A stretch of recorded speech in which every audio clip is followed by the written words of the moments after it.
नमस्कार, सभी को मेरा प्रणाम। हिंदी आईएफपीएस के 550वें दिन में मैं डॉक्टर मनीष आजाद सिंह आप सभी का स्वागत करता हूं। जैसा हम सभी जानते हैं, ये आईएफपीएस का हिंदी मंच है जो 7:30 से 8:30 बजे तक के लिए चलेगा। आईएफपीएस एक कोशिश है जिसके तहत हम चाहते हैं कि ज्यादा से ज्यादा डॉक्टर हमारे साथ जुड़ें, इस मंच के साथ जुड़ें, अपना ज्ञान साझा करें और हम सबके बीच उसको बांटें, ताकि ज्यादा से ज्यादा होम्योपैथी के प्रति ज्ञान बढ़े, जागरूक हो और प्रोपोगेट हो सके। इसी कोशिश के तहत आज हमारे साथ जुड़े हैं डॉक्टर अकरम खान। आज के सेशन शुरू करने से पहले मैं आप सभी से रिक्वेस्ट करूंगा कि हम 1 मिनट का साइलेंट प्रेयर करेंगे। जी धन्यवाद। जैसा मैं बता रहा था कि आज के हमारे मेहमान हैं डॉक्टर अकरम खान। तो आज का सेशन शुरू करने से पहले मैं सर के बारे में थोड़ी सी बेसिक जानकारी देना चाहूंगा। Doctor Akram Khan ji second generation of homeopath हैं अपनी फैमिली में। और सर ने बचपन से ही अपने पिताजी के साथ होम्योपैथी के बारे में देखा है, सीखा है। सर का BHMS Neminath homeopathic medical college and hospital Agra Uttar Pradesh से कंप्लीट हुआ है। सर ने 8 साल तक doctor L M Khan sir की गाइडेंस में उनकी क्लिनिक में उनके साथ प्रैक्टिस किया और उनका एक्सपीरियंस है। सर पिछले 1 साल से वेबिनार के थ्रू लोगों को सिखा रहे हैं, होम्योपैथी के प्रति जागरूक कर रहे हैं। और सर का जो बेसिक टॉपिक होता है वो होता है यूरिनरी कंप्लेंट्स या फिर फीमेल डिसऑर्डर्स। उसमें होम्योपैथी की कॉन्स्टिट्यूशनल रेमेडीज को कैसे यूज किया जाता है इसके बारे में सर जागरूकता फैला रहे हैं। सर, आज के विजयादशमी के इस पावन अवसर पे आपका आईएफपीएस के मंच पे बहुत बहुत स्वागत है। आप प्लीज अपना आज का वेबिनार शुरू कीजिए और हमारा ज्ञानवर्धन कीजिए।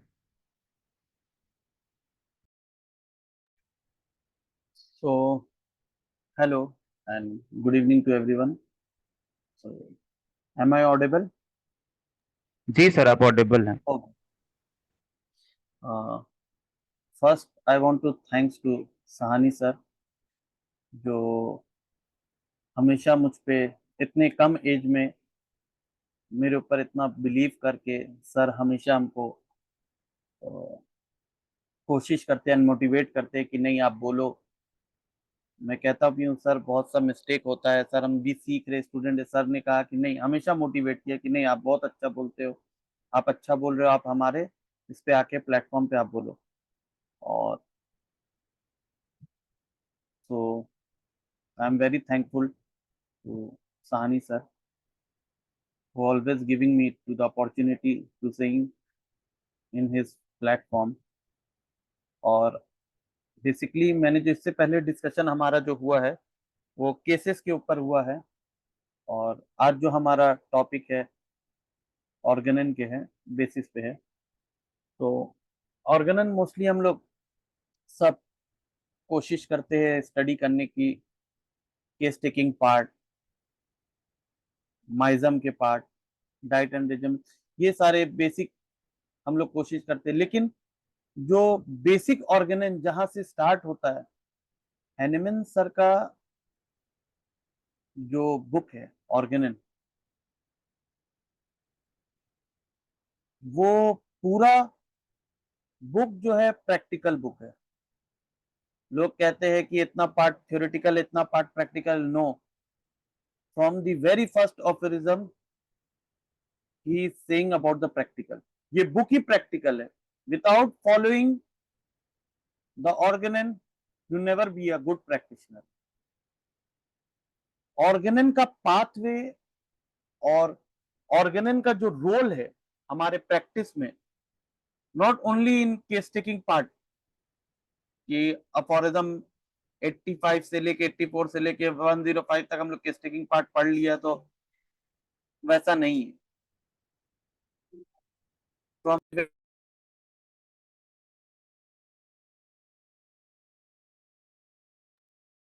From the very first aphorism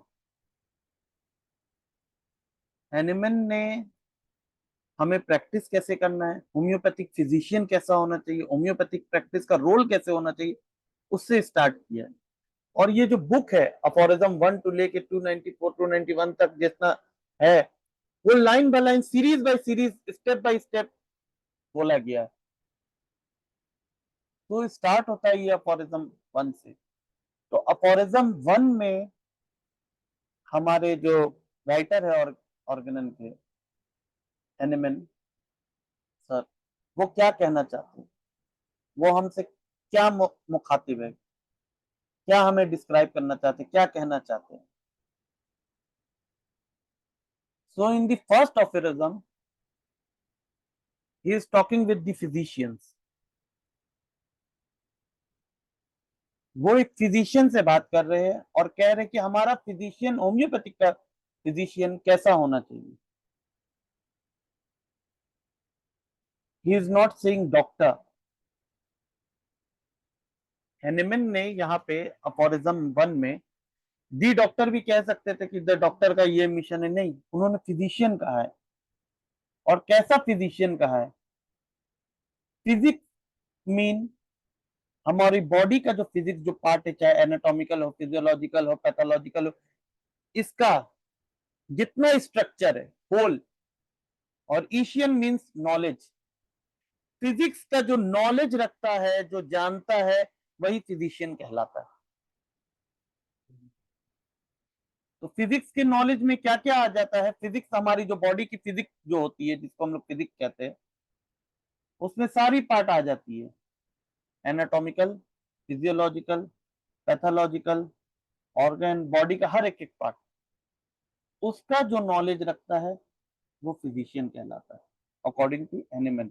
Hahnemann ये फिजिशियन यहाँ पे कहना चाहते हैं।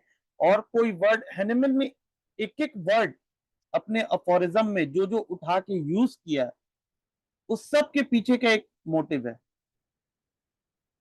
उन्होंने वर्ड के साथ जो मैच करता है हमारे रोल के लिए, उसके साथ उन्होंने अटैच किया। और उससे पहले कहा है दी फिजिशियन। आ फिजिशियन नहीं कहा है हेनेमन ने, दी फिजिशियन कहा है। जैसे अगर हमको किसी को डिस्क्राइब करना होता है तो हम लोग दा कहते, दी कहते। जैसे ताजमहल, दी ताजमहल, दी विक्टोरिया मेमोरियल। तो वो एक है अजूबा जो बना है, उसके जैसा दूसरा सिमिलर कोई है ही नहीं। तो वैसे ही हेनेमन के अकॉर्डिंग, हेनेमन का जो फिजिशियन होता है वो दी फिजिशियन होता है, आप फिजिशियन नहीं होता है। तो हेनेमन ने अपने फिजिशियन को कहा है कि दे हमारा जो फिजिशियन है, मेरा जो फिजिशियन है, मेरा डॉक्टर नहीं है। मेरे इस बुक पढ़ने वाले को, मुझे फॉलो करने वाले को, होम्योपैथिक पे चलने वाले को फिजिशियन बनना होगा। और किस तरह का फिजिशियन बनना होगा? द फिजिशियन बनना होगा, दी फिजिशियन बनना होगा, जिसको वन सिंगल में डिस्क्राइब कर सके हम लोग, एक पहचान हो सके फिजिशियन का। और फिजिशियन का हाई एंड ओनली मिशन, देखिए अगर आप ऑर्गेनन का अगर हम लोग बुक देखते हैं, बहुत से बुक में नॉर्मल लिखा गया, लेकिन उसको लिखने का एक एक पैटर्न है। हेनेमन ने अपने बुक में, और भी हमारे जो मटेरिया मेडिका के बुक होते हैं, बोल्ड का, इटैलिक का, ये सब का वैल्यू देते हैं। वैसे ही हेनेमन ने भी ओनली को इटैलिक में लिखा है, बाकी सबको नॉर्मल में लिखा है। ओनली को उन्होंने इटैलिक में लिखा है। अब जो फिजिशियन का उन्होंने बता दिया कैसा फिजिशियन होना चाहिए, द फिजिशियन होना चाहिए। उसका हाई एंड ओनली, सिर्फ और कोई दूसरा काम नहीं होना चाहिए उसका। जैसे कि उन्होंने अपनी प्रीफेस में भी लिखा है, जो लव ईज रहने वाला पर्सनैलिटी है, जो आराम तलब जिंदगी पसंद करता है, जो आराम से रहना चाहता है, जो बहुत ज्यादा मेहनत नहीं करना चाहता है, वो ऑर्गेनन ना करे, ना होम्योपैथिक पढ़े। जो मेहनत करेगा, जो होम्योपैथिक के पीछे सिर्फ उसका एक ही पर्पस होगा, ओनली मिशन होगा, ओनली फोकस होगा, उसको हेनेमन ने कहा मैं थ्राइस सैल्यूट करता हूं। Not once, thrice salute. तो उन्होंने इसीलिए इटैलिक को, ओनली को इटैलिक में उन्होंने इंडिकेट किया कि ये हमारा जो फिजिशियन होगा, उसका सिर्फ सिर्फ हाई एंड ओनली मिशन, एक ही मिशन होगा और कोई दूसरा काम नहीं होगा उसका। तभी आप इस बुक को पढ़ो। उन्होंने पहले ही अपने फिजिशियन को, होम्योपैथिक पढ़ने वाले को, होम्योपैथिक फॉलो करने वाले को क्लियरली, बहुत हार्शली इंस्ट्रक्शन दिया है कैसे फॉलो करना है। अगर तुम्हें होम्योपैथिक पढ़ना है, अगर आपको होम्योपैथिक फॉलो करना है, अगर ऑर्गेनिन के बेसिस पे चलना है, ऑर्गेनिन के थ्रू पे चलना है आपको, तो सिर्फ आपका एक मिशन होना चाहिए। और वो क्या मिशन होना चाहिए? To restore, to restore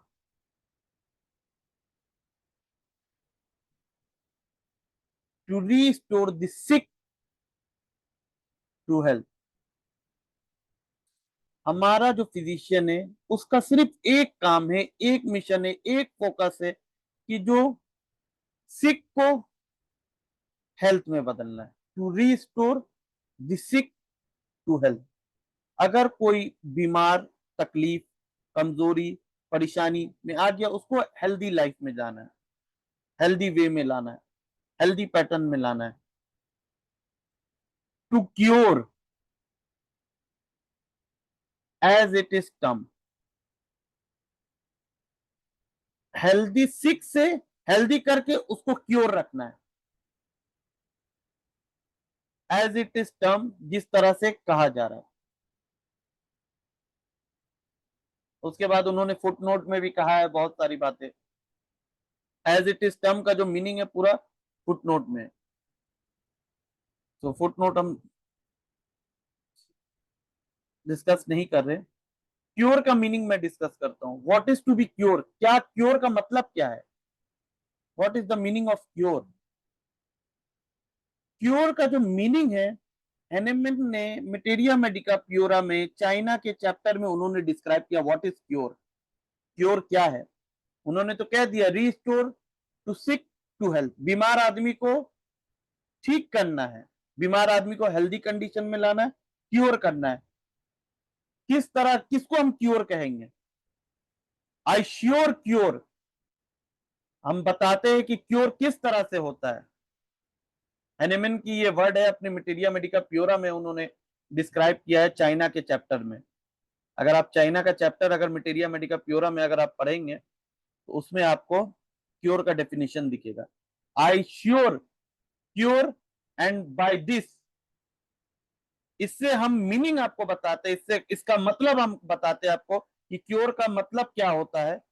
recovery, जो एक बीमार आदमी को, तकलीफदा आदमी को मैंने सिमिलिया मेडिसिन से अपने ठीक किया है, जो अपनी दवाई दे के मेडिसिन से जो मैं उसको कन्वर्ट किया हूं एक हेल्दी फॉर्म में, रिस्टोर किया उसका पुराना तकलीफ को, उसको हमको क्योर रखने के लिए रिकवरी जो मैं लाया हूं उसको डिस्टर्ब मत करो आफ्टर सफरिंग। जैसे कि उसको ठंडे से तकलीफ है तो उसको ठंडा ना दो, उसको डिस्टर्ब मत करो। जो हमारे क्योर जो मैंने ठीक किया है, जिस चीज से उसकी तकलीफ बढ़ी है, जिस वजह से उसमें ठीक आया है, उसको मेंटेन। लाइक एग्जाम्पल, जैसे कि हम लोग कहते हैं Ignatia medicine, deeply grief, involuntary site, उसको दुख लगा, उसका जो कंप्लेन था वो एक हेल्दी से सिक में कन्वर्ट हो गया। उसको हम लोग रिस्टोर कैसे करेंगे हेल्थ में?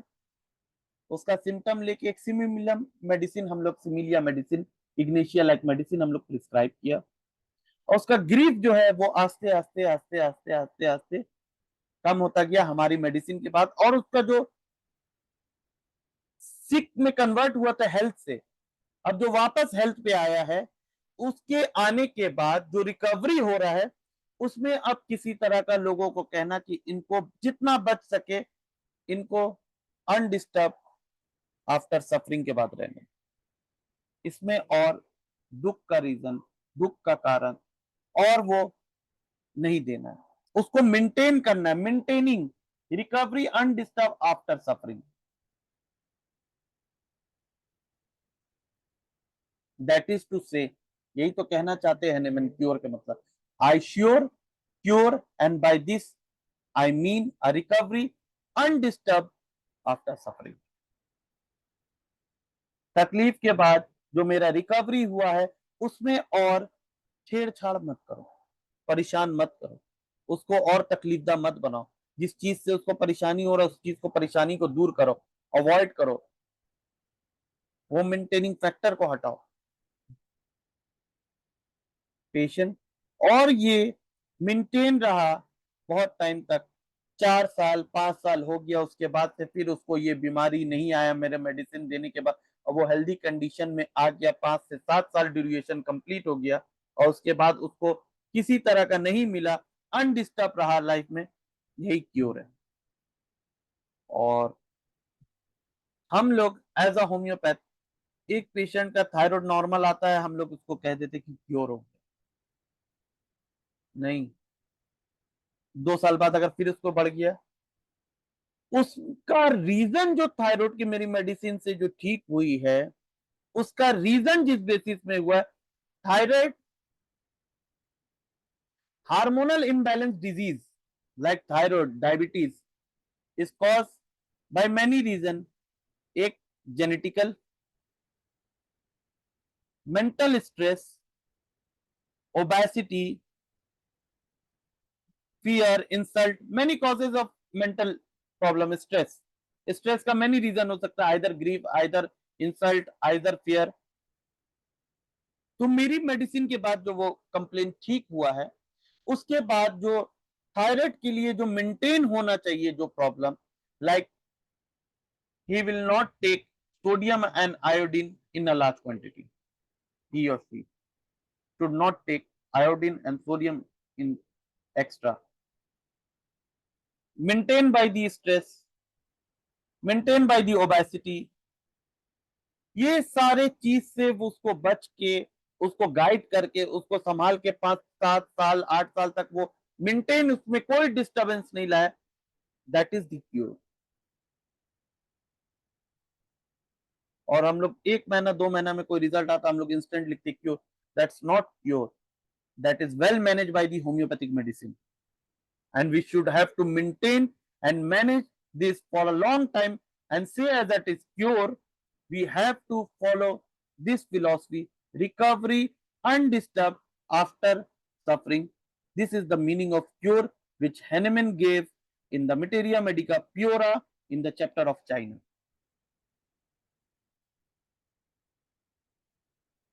ये अफोरिज्म 1 का एक छोटा सा जिस्ट है जो हैनेमन ने अपने फिजिशियन से, अपने होम्योपैथ से कहा है, डिस्कस किया कि मेरा फिजिशियन कैसा होना चाहिए, अब मेरा फिजिशियन को किस तरह से क्योर करना चाहिए, मेरा फिजिशियन को किस तरह से क्योर करना चाहिए, और रीस्टोर से हेल्थ में, सिक से हेल्थ में कैसे कन्वर्ट करना चाहिए, रीस्टोर किस तरह से करना चाहिए। जैसे कि उन्होंने फुट नोट में भी बहुत सा बात कहा है, फुट नोट में मैं शॉर्ट में जिस्ट में कह दे रहा हूं, तो मैं लिखा नहीं, उसमें हैनेमन ने कहा as it is term now. अब कैसे लोग सारा पैथोलॉजी फिलोसफी सब कुछ पढ़ रहे हैं, ऐसा बता रहे ये बीमारी वो बीमारी, सब कुछ कर रहे हैं, इस बीमारी को सुई की तरह बुन रहे हैं कि ये हो गया वो हो गया वो हो गया। ये सब छोड़ो, पेशेंट को ठीक करो।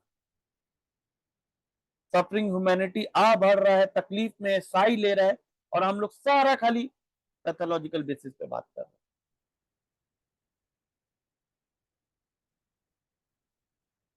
एनिमिन ने में ये किस जमाने में 1800 सन 1800 में कहा है,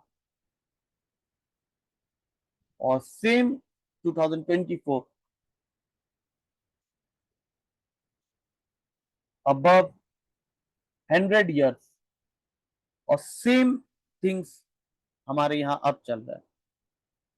आज भी लोग पैथोलॉजी में, फिलॉसफी में, इसमें इतना इन्वॉल्व है, और लोग सफरिंग ह्यूमैनिटी जो है हमारा, सांस भर रहा है, आ भर रहा है, दम भर रहा है तकलीफ में, उसको हम लोग ठीक छोड़ के पैथोलॉजी के पीछे भाग रहे हैं। ये बीमारी है, कैंसर है, ये है, थायराइड है, डायबिटीज है, सारा कंप्लेन ले रहे हैं। उसके पीछे हम लोग बीमारी को, उसके पैथोलॉजी को जानने को, उसकी डिजीज को जानने को, उसके रिसर्च में हम सारे लोग फंसे हुए और सफरिंग ह्यूमैनिटी तकलीफ झेल रहा है। उसी लिए फिर हेनेमन ने ये सारी बात कही, एज इट इज टर्म, इस तरह से आप लोग फॉलो करो, हमारा फिजिशियन का ये रोल होना चाहिए। उसके बाद हेनेमन ने सेकंड स्टेप में क्या कहा, देखिए केस टेकिंग सिर्फ 84 85 से शुरू हमारे ऑर्गेनन में नहीं होता, केस टेकिंग इज स्टार्टेड और practical homeopathic uses of organon started from the aphorism 1। और ये जो मैंने सीखा है, जो देखिए ये जो है, ये मैं अपने फिलॉसफी या अपने आइडिया से नहीं कुछ बोल रहा हूँ, ये सारा चीज एक समझ लीजिए जस्ट अ कॉपी पेस्ट, मैंने एक कान से सुना है और अपने जबान से बोल रहा हूँ। जो मैं अपने टीचरों से सुनता आया हूँ, डॉक्टर एलएम खान सर से, राशिद सर से, पंकज अग्रवाल सर से, जो मैंने ऑर्गेनन में जो सुना है उन लोगों से, बस वो एज अ कॉपी के तरह मेरे दिमाग में छप गया, मेरे जबान से same as it is word वो सिमिलर निकल गया, वो टोन, वो लैंग्वेज, वो पैटर्न सारा सिमिलर है। तो ये अफोरिज्म 1 में हेनेमन ने अपनी फिजिशियन से कहा। दूसरा, अब जब आप मेरे फिजिशियन बन गए हो, अगर आप ऐसा फिजिशियन हो, ये फॉलो करते हो, restore to sick to health वाला आपका पैटर्न अगर है, तो दूसरा दूसरा हमारा उसी के नेक्स्ट स्टेप स्टार्ट होता है अफोरिज्म 2। सबसे ये क्योर तो मैंने बता दिया है, अनडिस्टर्ब रहेगा आफ्टर सफरिंग, रिकवरी जो है जो हुआ है उसको डिस्टर्ब मत करो आफ्टर रिकवरी। अगर ये क्योर जान गए हो आप, तो सबसे अच्छा और हाईएस्ट आइडियल क्या है, प्रोसेस क्या है क्योर का, इसमें हेनेमन ने दो पार्ट में बात कही है। बहुत से लोग हैं हमारे होम्योपैथ, कैंसर के केसेस में रैपिड ट्रीटमेंट देते हैं, हेनेमन ने स्ट्रिक्टली मना किया है rapid treatment in a chronic cases. यहाँ हेनेमन ने दो पैटर्न पे बात की है।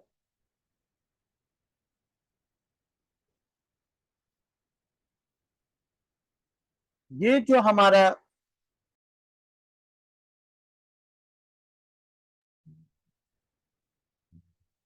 What is the highest ideal of cure is rapid,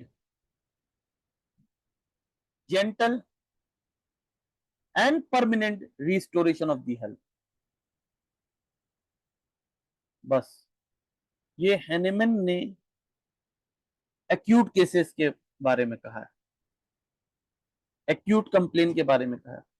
अगर आप एक्यूट कंप्लेन का, एक्यूट डिजीज का, एक्यूट प्रॉब्लम का अगर आप पैथोजेनेसिस अगर पढ़ेंगे, disease wise practice of medicine, अगर ये सब में अगर हम लोग पढ़ेंगे, तो एक्यूट कंप्लेन में इंक्यूबेशन पीरियड बहुत कम होता है, मोस्टली इन 14 डेज। ज्यादातर सारा वायरल कंप्लेन का जितना भी है 14 डेज के बिहाफ में होता है। और उस एक्यूट कंप्लेन में हमारा जो ट्रीटमेंट होना चाहिए बहुत रैपिड जल्दी होना चाहिए, वरना पेशेंट डेथ कर जाएगा, क्योंकि उसका प्रोसेस जो रहता है, वो एक्यूट कंप्लेन का जो प्रोसेस रहता है वो बहुत जल्दी रहता है। तो इसीलिए हेनेमन ने हमें यहाँ पे सबसे बेहतरीन तरीका का क्योर करने का जो ट्रीटमेंट बताया है, वो पहला एक्यूट कंप्लेन में रैपिड होना चाहिए, बहुत जल्दी होना चाहिए, जल्दी ठीक होना चाहिए। इन एक्यूट कंप्लेन में अगर सिम्टम बदलता है फॉरन मेडिसिन बदलो, लेकिन क्रॉनिक केसेस में ऐसा नहीं है, क्रॉनिक केसेस में हमको वेट करना पड़ता है, लेकिन एक्यूट केसेस में नहीं, सिम्टम बदला, आराम नहीं मिला, फॉरन मेडिसिन चेंज करो। रिपीटेशन जेंटल तरीका से होना चाहिए, हार्मलेस वे में नहीं होना चाहिए, बहुत जेंटल तरीका से होना चाहिए। And permanent restoration of the health, क्योंकि एक्यूट कंप्लेन में एक बार हेल्थ आ गया तो वो परमानेंट रिस्टोरेशन है, अगर प्रॉपर मेडिसिन हमारी होगी। उसके बाद हेनेमन ने कहा, और एक एक वर्ड हेनेमन की जो है हमारे ऑर्गेनल में उसका इंपॉर्टेंस है। और ये हो गया तुम्हारा एक्यूट कंप्लेन का। हाईएस्ट आइडियल ऑफ क्योर का पहला पार्ट तुम्हारा हो गया। और अब क्या करना है, अब जो है removal and inhalation of the disease in its whole extent. Whole extent से जो तकलीफ, बीमारी, कंप्लेन आया है, उसको किस तरह से आप ठीक करते हो। अब क्रॉनिक कंप्लेन में हमको किस तरह से ठीक करना है, इन द शॉर्टेस्ट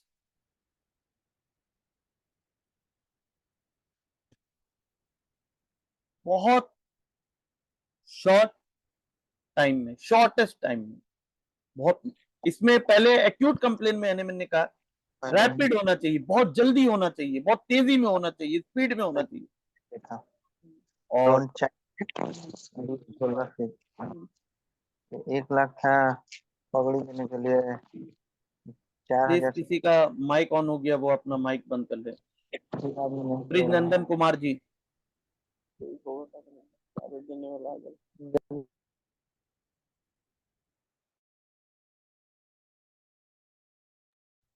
So,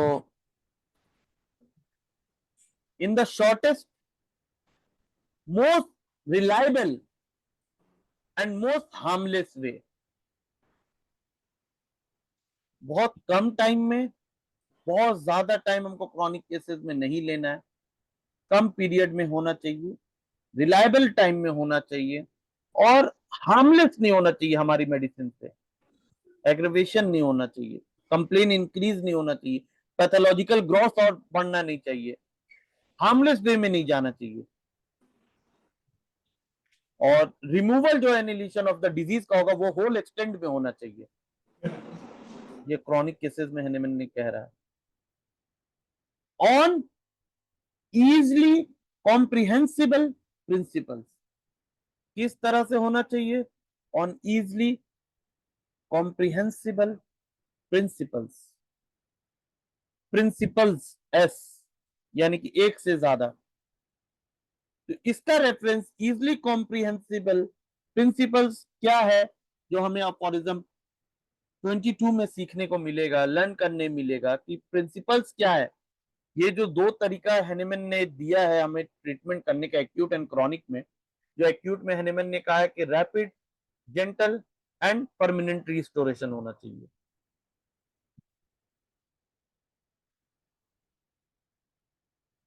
और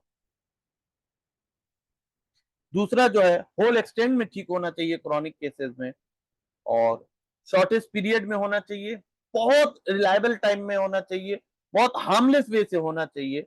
और इसका दो प्रिंसिपल है फॉलो करने का, इजली कॉम्प्रिहेंसिव प्रिंसिपल्स एक से ज्यादा, जो अफोरिज्म 22 में हैनेमन ने कहा है सिमिलर एंड ऑपोजिट, यानी कि सिमिलिया एंड कॉन्ट्रारिया।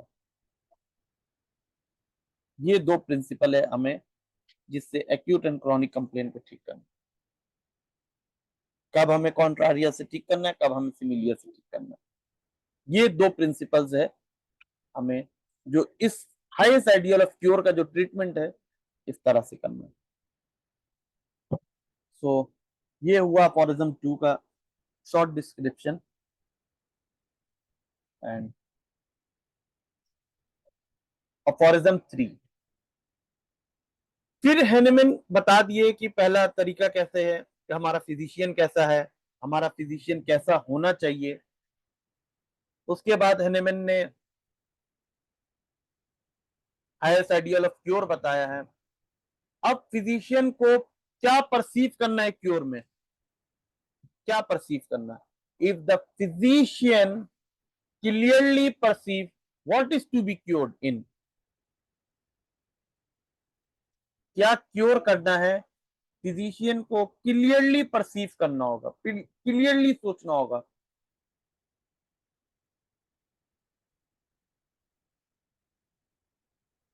यही तो कहना चाहता हूं, that is to say Hahnemann कहते हैं if the physician clearly perceive what is to be cure in disease, that is to say, यही मैं कहना चाहता हूं कि in every individual case of the disease, जो भी बीमारी का केस आता हो, इंडिविजुअल किसी भी बीमारी का, either cancer, either typhoid, either malaria, either thyroid, either diabetes, either piles, किसी तरह का भी आपके पास कंप्लेन आता हो, एलर्जिक राइनाइटिस, सारा कंप्लेन, उसमें आपका knowledge of practice of medicine and pathology बहुत स्ट्रांग होना चाहिए। इन every individual case of disease, her case, her disease of case का जितना केस आप ट्रीटमेंट कर रहे हैं, जिस भी बीमारी के बारे में, उसका डिजीज का knowledge, pathology and practice of medicine आपका बहुत स्ट्रांग होना चाहिए। Knowledge of the disease, indication, her individual disease में डिजीज सिम्टम एंड इंडिकेशन कहाँ है, आपको दोनों को अलग करना होगा। इसके लिए आपका knowledge in the pathology and practice of medicine बहुत स्ट्रांग होता है। बहुत से होम्योपैथी हम लोग कहते हैं कि होम्योपैथिक में पैथोलॉजी का नॉलेज और प्रैक्टिस ऑफ मेडिसिन की नॉलेज की उतनी जरूरत नहीं है। नहीं, हनीमैन ने अपने अफोरिज्म 3 में उठा के कह दिया है, if the physician clearly perceive, अगर परसीव करता है कि हमको क्या क्योर करना है, तो हर individual case of the disease का आपको नॉलेज होना चाहिए।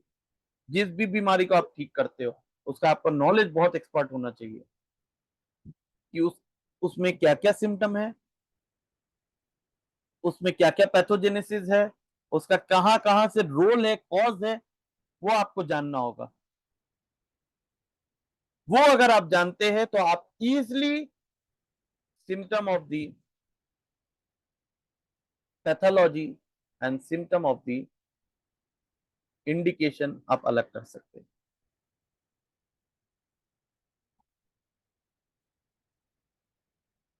जैसे कि एक बीमारी है हिस्टेरिकस ग्लोबस, वो क्या होता है, हिस्टेरिकस ग्लोबस में जिसको एंजाइटी डिसऑर्डर रहता है, मेंटल डिस्ट्रेस प्रॉब्लम रहता है, मेंटल प्रॉब्लम रहता है, उसको ऐसा फीलिंग होता है कि मेरे थ्रोट में कुछ ऐसा फंसा हुआ जो अटक रहा है जिससे मैं खाना नहीं घोट पा रहा। ये सेंसेशन, ऐसा कुछ रहता नहीं है, उसको फीलिंग रहता है कि कुछ ऐसा मेरे है। तो इसका मतलब क्या हुआ कि मैंने पैथोलॉजी कराया, उसमें देखा किसी तरह का कुछ नहीं है। तो मीनिंग कि ये पैथोलॉजिकल कोई चेंजेस नहीं है, हिस्टेरिकस ग्लोबस है जो एंजाइटी डिसऑर्डर से आता है, and this is the symptom strongly the medicine of Ignatia. अगर आप यहाँ पे देखते हैं पेशेंट का इंडोस्कोपी करा के, अगर देखते हैं उसमें कोई भी ऐसा पैथोलॉजिकली चेंजेस नहीं आ रहा और पेशेंट को कांस्टेंट ये फीलिंग रह रहा है, that is the meaning of that कि patient is suffering from the anxiety disorder with the symptom develop of the hystricus globus. Hystricus globus is just a hysteric symptom without pathology, without any disease. और ऐसे complain में जैसे हमारी Ignatia 2 role अदा करती है। जैसे इग्नेशिया का एक ये खुद का सिम्टम है कि ऐसा लगेगा कि स्वेलिंग कुछ अटक रहा है खाने में, एंड द दूसरा contradiction, without pathology patient feeling the sensation, there is no pathology. तो what is the knowledge of the disease and the indication? Knowledge of the disease के हिसाब से मेरा यहाँ कहने का मतलब है, इंडोस्कोपी कराने के मतलब कि यहाँ पे आइदर पॉलिप होगा या किसी तरह का ग्रोथ होगा या कोई भी ऐसा प्रॉब्लम डेवलप हो रहा है जिसकी वजह से यहाँ पे खाना मेरा थ्रोट में अटक रहा है। जो इंडोस्कोपी का पैथोलॉजी आ रहा है कि इसमें ऐसा कुछ नहीं, that's mean patient is suffering from the anxiety disorder which is the symptom develop of the hystericus globus, and meaning the knowledge of the disease से मुझे समझ में आ रहा है ये हिस्टेरिक पेशेंट है और ये इसका इंडिकेशन है, और इसमें ये सिम्टम ऑफ इग्नेशिया है, ये कोई पैथोलॉजिकली सिम्टम नहीं है। This is the easily individual differentiation of the disease and the indication. फिर हनीमैन कहते हैं कि अगर वो क्लियरली परसीव कर दिया है, what is curative in medicine? कैसे क्यूरेटिव मेडिसिन? मेडिसिन क्यूरेटिव कैसे होगा? दैट इज टू से in each individual medicine knowledge of the medicinal power,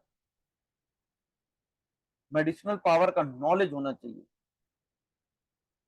आज जो नए बहुत से डॉक्टर है जो नए नए मेडिसिन डेवलप कर रहे हैं, ये बीमारी के लिए ये दवा, ये बीमारी, उसका बैकग्राउंड क्या है, उसका हिस्ट्री क्या है, उसका प्रूविंग कहाँ है?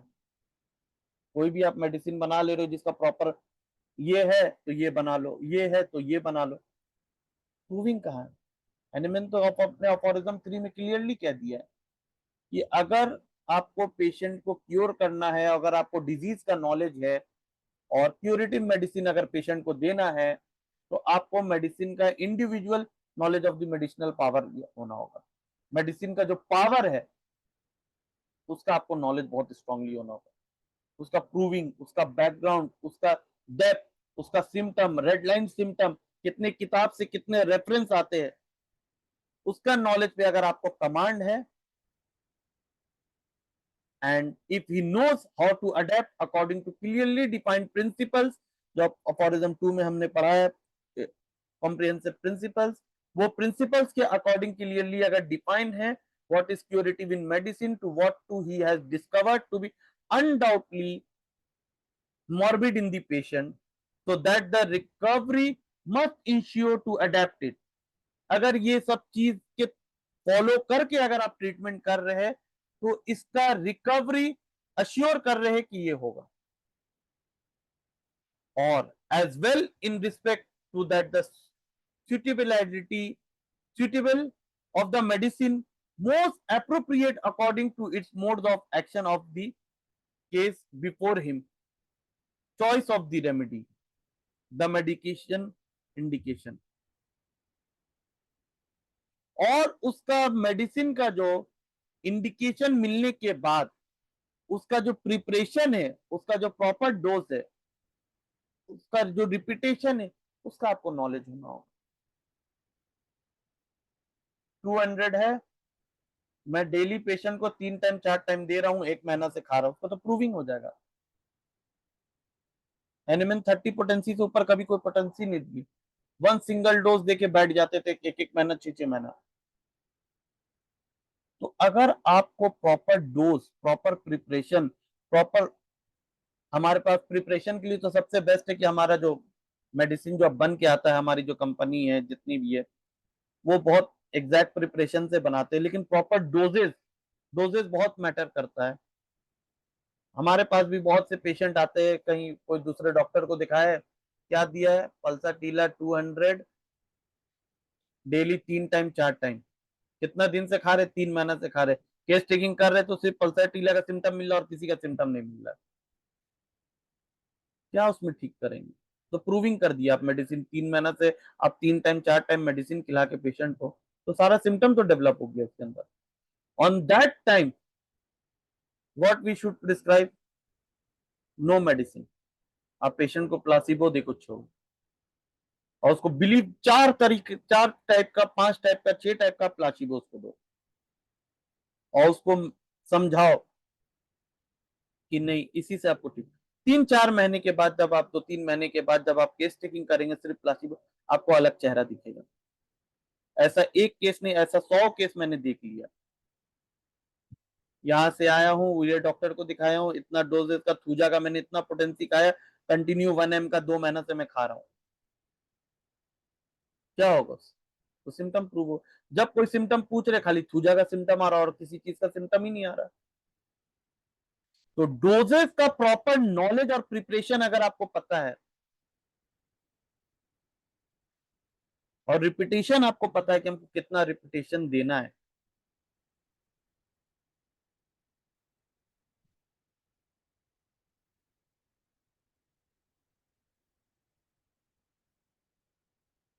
if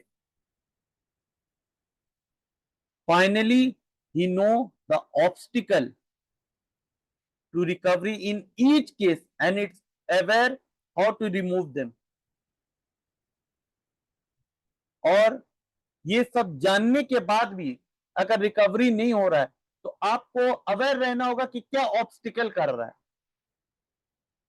how to remove them so that the restoration, अगर आप पता लगा लिए कि ऑब्स्टिकल क्या है और उसको आप रिमूव कर दिए तो रिस्टोरेशन में भी परमानेंट, देन ही अंडरस्टैंड, तब वो समझता है कि होम्योपैथिक का रैशनल एंड जुडिशियल तरीका है और यही जो है हमारा ट्रू प्रैक्टिशनर है। हैनेमन के अकॉर्डिंग हैनेमन कहते हैं कि अगर आपको नॉलेज ऑफ द मेडिसिन अगर है with indication, knowledge of the disease है with indication, knowledge of the preparation of the doses and the repetition of the doses, अगर आपको ये भी पता है, उसके बाद भी अगर आपका केस में रिकवरी नहीं आ रहा, जो अगर उसके बाद भी अगर आप ऑब्स्टिकल क्या आ रहा है वो भी अगर पकड़ लिए और उसको आप दे के ठीक करते हैं, तो रिस्टोरेशन परमानेंट जो होता है उसका असल जुडिशियल रैशनल होम्योपैथिक के तरीका और जो लॉ है, जो फिलॉसफी है, जो पैटर्न है होम्योपैथिक के, जो तरीके से ठीक किया जाता है, यही सच्चा और ट्रू प्रैक्टिशनर और हीलिंग ऑफ द आर्ट जानता है। अदरवाइज बाकी जो करता है सब बकवास है, according to Hahnemann, not according to myself. Hahnemann के अकॉर्डिंग अगर आपको प्रिस्क्राइबिंग करना होगा तो ये पैटर्न फॉलो करके प्रिस्क्राइबिंग करना होगा। चाहे पेशेंट ठीक हो रहा है, अगर नहीं हो रहा है तो इसमें लैकिंग हमारा नॉलेज का है, either knowledge of the disease में हो रहा है lacking, either knowledge of the medicinal power में हो रहा है, आइदर मेडिसिन के नॉलेज में हो रहा है, या मेरा डोजेज प्रॉपर नहीं हो रहा है।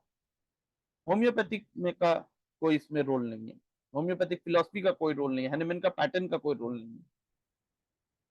और ये तरीके से जो फॉलो करता है, जो प्रैक्टिस करता है, जो करता है, वही असल आर्ट जानता है हीलिंग का, प्रॉपर ठीक करने का। जो आर्टिस्ट कहते हैं जिसको हैनेमन के अकॉर्डिंग, जो हीलिंग का आर्टिस्ट है, जो तकलीफ को आराम देने का आर्ट जानता है, प्रोसीड्यूर जानता है, वही हैनेमन के आगे ट्रू प्रैक्टिशनर है।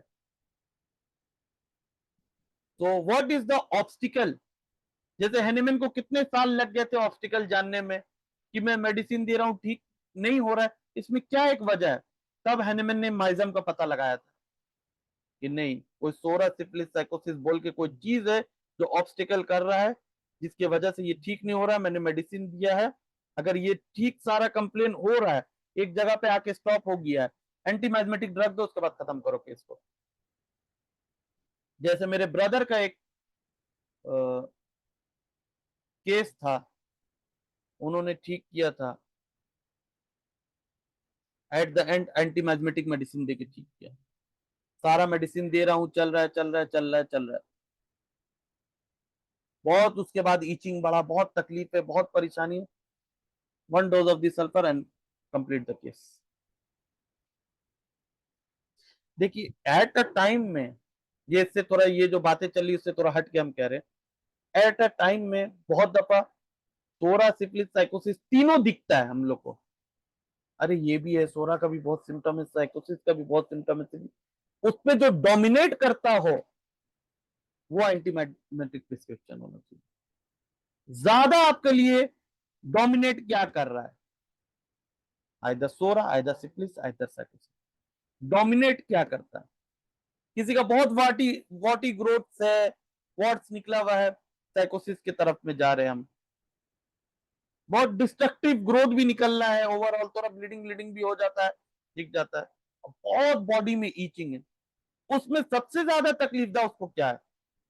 बिना नोचे तो हमको चैन नहीं, ब्लड जितना निकल जाए, ये हो रहा है, थोड़ा ग्रोथ हो जा रहा है, उससे नहीं, वॉट वॉट से भी कोई दिक्कत नहीं होता, नोच रहा है जो, हमको ईचिंग बर्दाश्त नहीं होता है, जब तक नोच के छील के जब तक खून नहीं निकल जाता है उसको आराम हमको नहीं मिलता।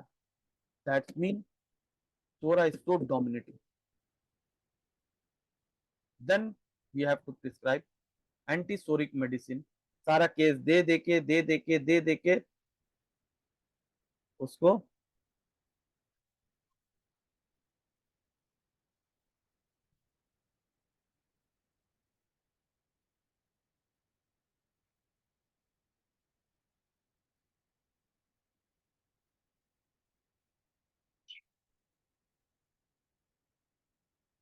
देखिए, मोस्ट स्ट्राइकिंग एंड कैरेक्टरिस्टिक वाला सिम्टम पे भी अभी हम बोल देंगे, ये एक पार्ट हो गया फॉरिज्म 3 का। इसके बाद एक छोटा सा शॉर्ट हम डिस्क्रिप्शन, हम चाह रहे थे कि बोलना असल 1 घंटा टाइम देके इसी सब्जेक्ट पे, एक्सेसरी सर्कमस्टांसेस पे, इसका रोल। मेरा दिल था इसी पे बोलने का, लेकिन वो इतना लॉन्ग हो गया कि इसको ज्यादा हम बोल नहीं पाएंगे, तो इसको 2 मिनट बोल के 5 मिनट बोल के उसके बाद अफोरिज्म 153 का इंपॉर्टेंस हम बोल के तो मैं कंप्लीट करूंगा। एक सेकंड।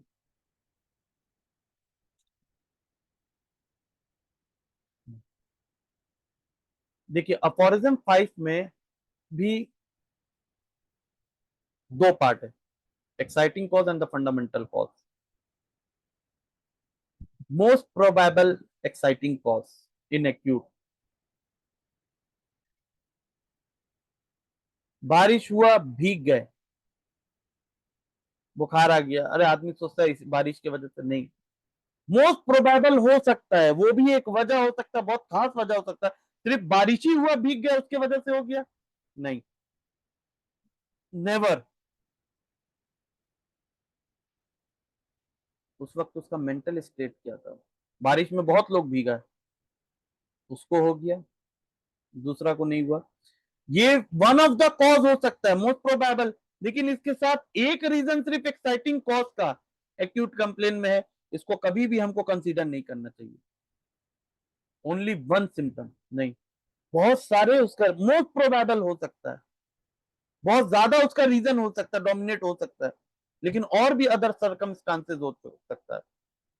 फैमिली हिस्ट्री ट्यूबरक्लोसिस, वीएस to cold tendency, susceptibility to cold है, एटमोस्फेरिक चेंजेस बर्दाश्त नहीं होता है, उसके साथ पानी का उसका एटमोस्फेरिक उसको चेंजेस आया है, मेंटल स्ट्रेस डाउन था, उसका जो वाइटल फोर्स था वो डिरेंज हो रहा था, उसी वक्त उस वक्त वो अटैक किया, बीमार पड़।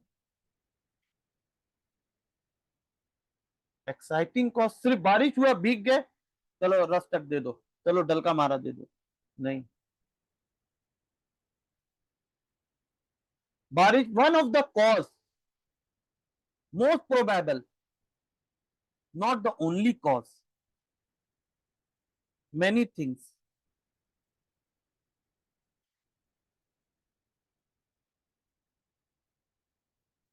सो और as all, so the most significant point of the whole history of the chronic disease के लिए enable him to discover the fundamental cause.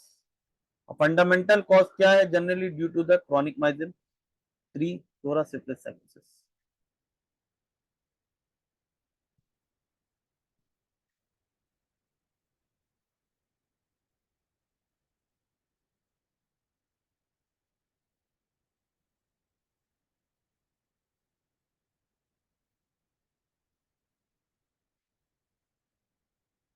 तो फंडामेंटल कॉज के लिए, क्रॉनिक केसेस के लिए हमको सारा हिस्ट्री लेके मोस्ट सिग्निफिकेंट और उसमें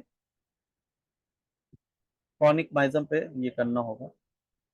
इन दिस इन्वेस्टिगेशन असर्टेनेबल, और ये जो क्रॉनिक माइजम में जब क्रॉनिक डिजीज को हम ठीक करेंगे, कंप्लेन को जो उसका फंडामेंटल कॉज है, उसमें इन्वेस्टिगेशन में सबसे पहला हमारा होना चाहिए ascertainable physical constitution, specially when the disease is chronic.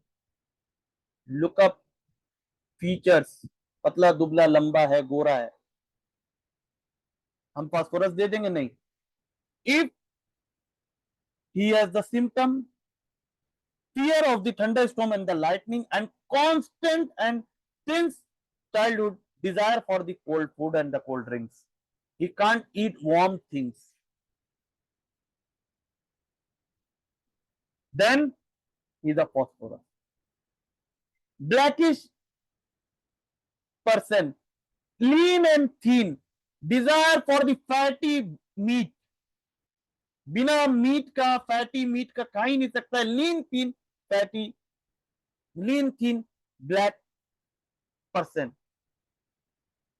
And complain of some bone, whatever may be the disease, a certain physical constitution, with the physical constitution and general symptom, desire for the fatty meat, calcaria phos, calcaria phos, calcaria phos, no other medicine. कोई भी disease हो, even cancer, मैं एक case discuss करूंगा अपने father का। एक patient था, उसके फादर को टंग कैंसर हुआ था। उसमें मेरे फादर ने मेडिसिन ऑरम्यूर दिया था, उससे ऑरम्यूर से वो ठीक हो गया था। लेकिन उसी का बेटा आया, सेम कंप्लेन, उसने बायोप्सी वाइप्सी नहीं कराया तो उसका आधा जान निकल गया था कि मुझे कैंसर हो गया। पूरा जबान पे रेड ओवर ग्रोथ, पूरा टंग के सामने में। उससे पूछा कैसे हुआ, तो उसने कहा कि वो मछली का कांटा एक बार फंस गया था, जबान पे निकला, उसके बाद से ये ग्रोथ डेवलप हुआ। जेनेटिकली बैकग्राउंड कैंसर, फादर टंग हिस्ट्री, उसका भी एक कॉज आ गया फैक्टर। सिर्फ कांटा गड़ने से हुआ नहीं, यही मैं कहना चाह रहा हूं, सिर्फ एक कॉज नहीं होता है। जेनेटिकली बैकग्राउंड, वाइटल फोर्स का सब डिरेंज होता होगा उस वक्त, और मेंटल कॉज होता होगा, सारा बॉडी का विटिलिटी जो है उसका कम होगा, और उस वक्त में ये ट्रिगर फैक्टर किया, उसके बाद तो ओवरग्रोथ डेवलप हुआ। पेशेंट देखने में काला था, सांवला था, पतला लीन थीन था, desire smoke meat and the fatty meat. My father prescribe calcarea phos. Calcarea phos LM7 LM8 तक आते आते उसका जबान क्लीन। उन्होंने क्यों नहीं ऑरम्यूर प्रिस्क्राइब किया? असर्टेनेबल फिजिकल कॉन्स्टिट्यूशन देखने में जैसा लग रहा है, और उसका डिजायर फिजिकल जर्नल भी वैसे ही मिल रहा है उसका, तो दोनों को पैरेलल नापते हुए मैचअप करके prescription. This is the way of prescribing the ascertainable physical constitution. एक छोटा शॉर्ट हाइट का पर्सन आया, अरे देखने में ब्राइटा काब लग रहा, दे दो। कैसे दे दो? if he or she has not a tendency of the recurrent tonsillitis, not for the desire of the cold drinks, not idiocity, नाटा है, हम ब्राइटा काब दे दो। ये असर्टेनेबल फिजिकल कॉन्स्टिट्यूशन जो है, उसके साथ और भी जो चीज होनी चाहिए, physical and ascertainable physical constitution, इसका 7 to 8 चीज है। Like his moral and intellect character, his occupation, mode of living and habit, social and domestic relation, his age, sexual function, etc. में सब कुछ आ गया, are to be taken into consideration। हम लोग ये कोई चीज फॉलो नहीं करते। हम लोग कितने लोग हैं जो पेशेंट से ऑक्यूपेशन पूछ के उसके ऊपर प्रिस्क्राइब करते हैं? एक फार्मर है जो आके कहा, अरे क्या काम करते? फार्मर है, अच्छा ठीक है, हो गया, लिख दिया हमने, कर लिया। रोल क्या है इसमें ट्रीटमेंट में फार्मर का? कमर का दर्द से आया है फार्मर, ठीक है, उसका काम हमको पहले जानना होगा। उसको कंटिन्यूअस दौड़ना पड़ा होगा, कितने साल से वो दौड़ रहा है, कितने बार गिरा होगा, कितने बार ट्रॉमा लगा होगा, कितने बार खेती में गिरा होगा, चोट लगा होगा उसको। कमर में दर्द है, हम सारा मेडिसिन उससे क्वालिफाइलम और ये सब प्रिस्क्राइब कर दे। गिरा है जो आर्निका और रस्टक का अगर सिम्टम है तो, अगर ऑक्यूपेशन हमको नहीं मालूम है, फार्मर है, अदर कंप्लेन है, लीवर का प्रॉब्लम हो रहा है, पेट का प्रॉब्लम हो रहा है, पेस्टिसाइड जो फेंकते हैं अपने हाथों से, उसमें आर्सेनिक, सल्फर, यूरिया, सारा चीज का यूज होता है। एक बार नॉर्मल हैंड वॉश किया, उससे किया, और उससे जो डायरेक्ट सल्फर अपने जबान पे ले रहा है, अपने हाथों से पेस्टिसाइड पे। हम लोग कितने लोग अपने ऑक्यूपेशन में क्वारी करते हैं एज अ पेशेंट में? पुलिस ऑफिसर है, हमारे पास आया ट्रीटमेंट कराने के लिए, सारा कंप्लेन है, थायराइड का प्रॉब्लम हुआ है, या फिर पेट का प्रॉब्लम हुआ, IBS कंप्लेन है। हम लोग कितने लोग पूछते एज अ पुलिस ऑफिसर, जब पुलिस के रोल में आया, या कोई ऑफिस में काम करता हो किसी तरह, हमेशा पूछना। अपने सीनियर जो है आपको आपको बहुत दबा के रखते हैं, हर वक्त आपको इंसल्ट करते हैं, ये ऑक्यूपेशन का रोल होता है कि हाँ, इंसल्ट फीलिंग मेरे अंदर कांस्टेंट रहा है कि हमारे जो सीनियर रहते हर वक्त हमसे गलत टोन में बात करते हैं।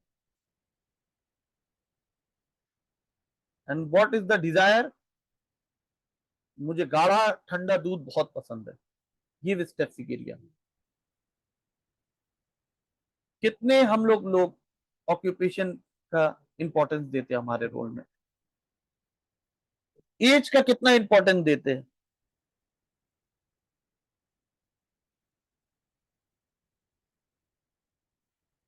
चिकन पॉक्स है, मिजल्स है, इसका एज क्या है? 1 से 10, 15, 14, 18। किसी 40-45 साल के आदमी को चिकन पॉक्स हो रहा है, दैट शुड बी कंसीडर।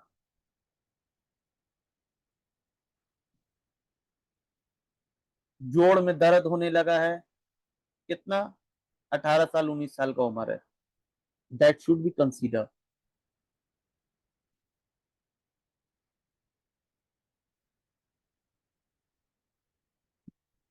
सो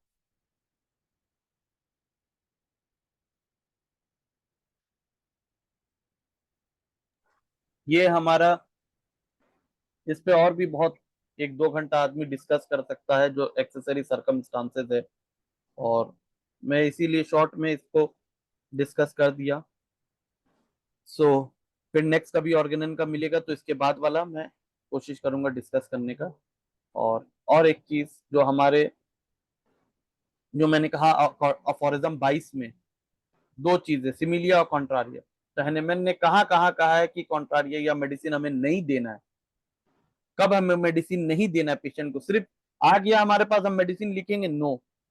जैसे मैंने कहा है 3 महीना 4 महीना तक पेशेंट को प्लासिबो खिलाओ।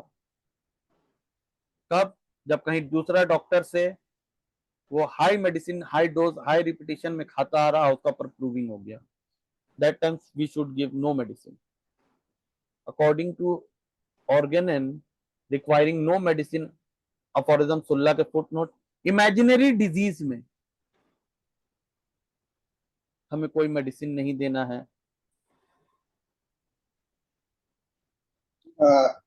अकरम जी, जी सर, जी सर, बस अब समय पूरा हो रहा है। जी जी जी जी सर, इसको जस्ट क्लोज कंप्लीट सर। करके 2 सवाल का जवाब खाली दे दीजिएगा।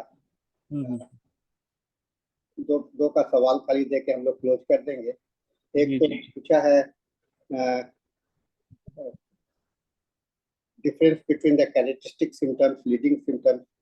मुझको लगता है कि इसमें बहुत समय लग जाएगा, जी सर, तो इसमें नहीं है। और दूसरा है कोरिलेट 153 विद 82, इसमें भी समय लग जाएगा। तो जिन्होंने भी इस सवाल को पूछा है उनको मैं निवेदन करता हूं कि इस पर जरूर से जवाब दिया जाएगा आपके सवाल को।